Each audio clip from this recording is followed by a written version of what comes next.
DBS state coordination నుంచి వారితో పాటు నరసింహ గారు, టీఎస్పీ జేఏసీ అధ్యక్షులు, వారితో పాటు రామ్మూర్తి గారు మరికొద్దిసేపట్లో అవుతారు. ముందుగా దర్శన్ గారితో ప్రారంభిద్దాం. దర్శన్ గారు నమస్కారం అండి. నమస్కారం అండి. అసలు ఏంటండి, అసలు ఏం చెప్తున్నారు, ఏంటి పరిస్థితి? ఎందుకంటే నేను అన్నట్లుగా ఖచ్చితంగా ఓయూ యూనివర్సిటీ ఉద్యమాల పురిటిగడ్డగానే అభివర్ణించాలి. ఎన్నో ఉద్యమాలు జరిగాయి. అంటే చిన్న చిన్న ప్రజా సమస్యల్ని కూడా తీసుకొని అక్కడ ఉద్యమాలు చేపట్టడం కావచ్చు, ఆందోళనలు చేపట్టడం కావచ్చు, ఇటు ప్రజలకు అనుకూలంగా, విద్యార్థులకు అనుకూలంగా ఎన్నో చేస్తూ ఉంటారు. పోతే ఈరోజు అసలు ఎటువంటి ఆందోళనలు కూడా యూనివర్సిటీ పరిధిలో జరగకూడదని ఒక నిర్ణయం తీసుకున్నారు.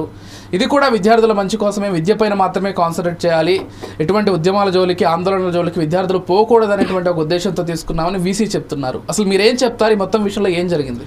అంటే యూనివర్సిటీ యంత్రాంగము యూనివర్సిటీలలో ధర్నాలు కావచ్చు, రాస్తారోకోలు కావచ్చు, విద్యార్థి సమస్యల మీద నిరసనలు వ్యక్తం చేయొద్దు అనేటువంటి విషయం మీద యూనివర్సిటీ యంత్రాంగం తీసుకున్నటువంటి ఆ సర్కులర్ని డిబిఎస్ విద్యార్థి సంఘం పక్షాన తీవ్రంగా ఖండిస్తూ ఉన్నాం.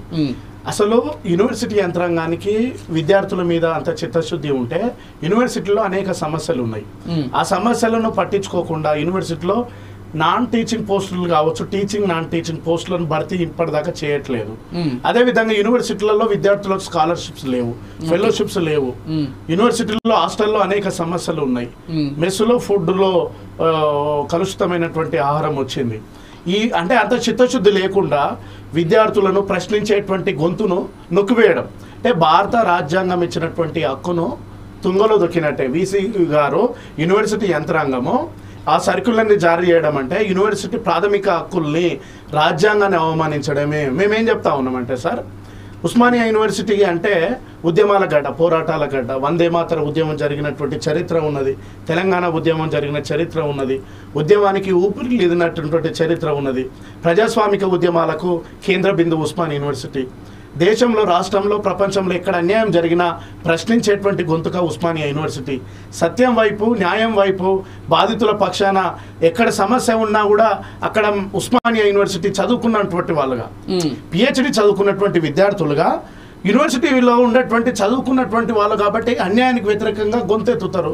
ఈ క్రమంలో భాగంగా మా అధ్యక్షులు డిబిఎస్ డిఎంఎస్ భీమ్రామ్ వ్యవస్థాపక అధ్యక్షులు డాక్టర్ నలిగంటి శరత్ చమార్ గారు నిన్న ఒక ప్రకటన చేశారు. ఉస్మానియా తల్లి గొంతును నొక్కాలని చూస్తే మా ఊపిరి పోసైనా ఉస్మానియా తల్లిని కాపాడుకుంటాం.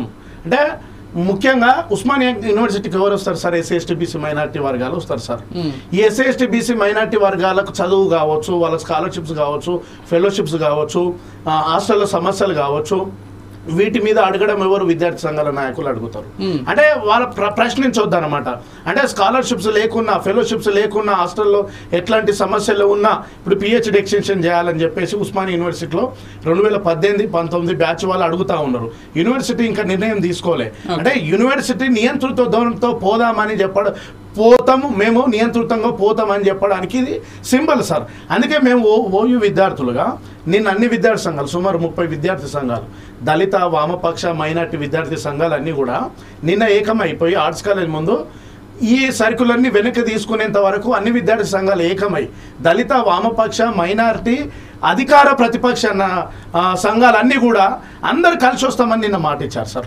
మేము ఒకటే చెప్తున్నాం సార్, మా డిబిఎస్ విద్యార్థి సంఘం పక్షాన, డాక్టర్ నలిగంటి శరత్ చమార్ గారి పక్షాన ఏం చెప్తా ఉన్నామంటే, ఈ సర్కులర్ అనేటువంటిది ఉస్మానియా యూనివర్సిటీ యంత్రాంగం ఇచ్చిందా లేదా ప్రజాప్రభుత్వం అని చెప్పుకున్నటువంటి ఏదైతే రేవంత్ రెడ్డి గారు అంటే రాష్ట్ర ప్రభుత్వం ఇప్పించిందా అనేటువంటి స్పష్టత ఇవ్వాలని చెప్పేసి.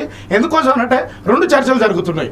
ఏంటి అంటే యూనివర్సిటీలో ఉండేటువంటి కొంతమంది మిత్రులు, మా నరసింహ గారు లాంటి మిత్రులు కావచ్చు, కొంతమంది అంటే యూనివర్సిటీ దీనికి ప్రభుత్వంతో ఎలాంటి సంబంధం లేదని అంటా ఉన్నారు.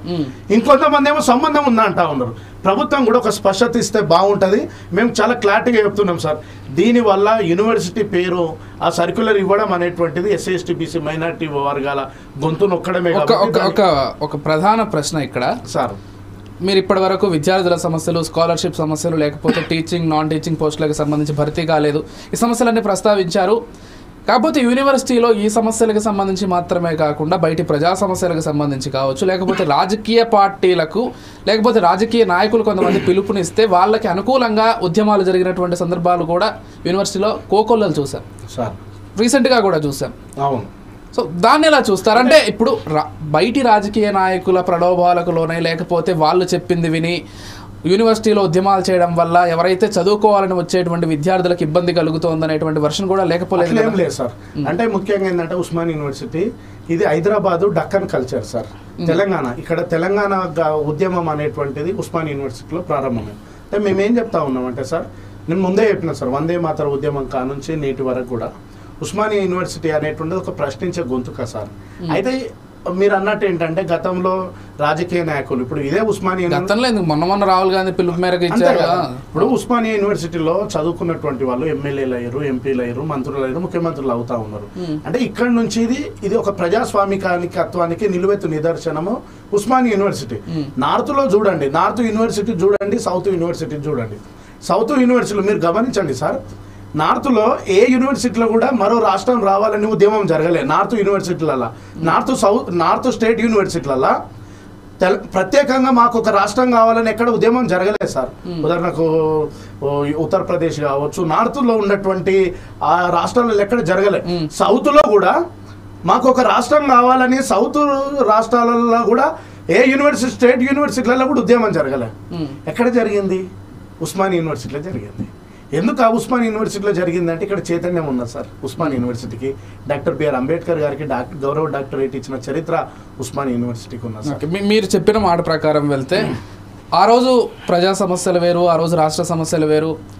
ఆ రోజు బీఆర్ఎస్ కూడా అదే నిర్ణయం తీసుకుంది. ఉద్యమాల టైం అయిపోయింది, రాష్ట్రాన్ని అభివృద్ధి పరచుకోవాల్సినటువంటి ఒక తరుణం లేకొచ్చేసాం కాబట్టి ధర్నా చౌక్ను ఎత్తేస్తున్నామని ఆ రోజు చెప్తే కాంగ్రెస్ నాయకులు వ్యతిరేకించారు, బీజేపీ నాయకులు వ్యతిరేకించారు, ప్రజా సంఘాలుగా మీరు కూడా వ్యతిరేకించారు. అదంతా జరిగింది. అంటే ఇప్పుడు ఇక్కడ కూడా అదే రైజ్ అవుతోంది.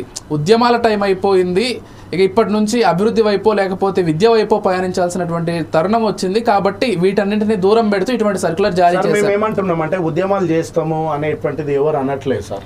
మేము అంటా ఉన్నాం ఏంటి అంటే ఇవి యూనివర్సిటీలో ఉండేటువంటి విద్యార్థుల సమస్యల మీద, ఆ సమస్యల మీద ప్రశ్నించేందుకు, మాట్లాడేందుకు, విద్యార్థుల కోసమే, విద్యార్థి సమస్యల మీదనే మాట్లాడేందుకు ఒక రకమైనటువంటి అంటే ఒక స్వేచ్ఛాయుతమైన వాతావరణం ఉండాలి సార్. ఈ క్రమంలో తెలంగాణ రాష్ట్రాన్ని ఎందుకు తెచ్చుకున్నామంటే సార్ స్వేచ్ఛ కోసం సార్.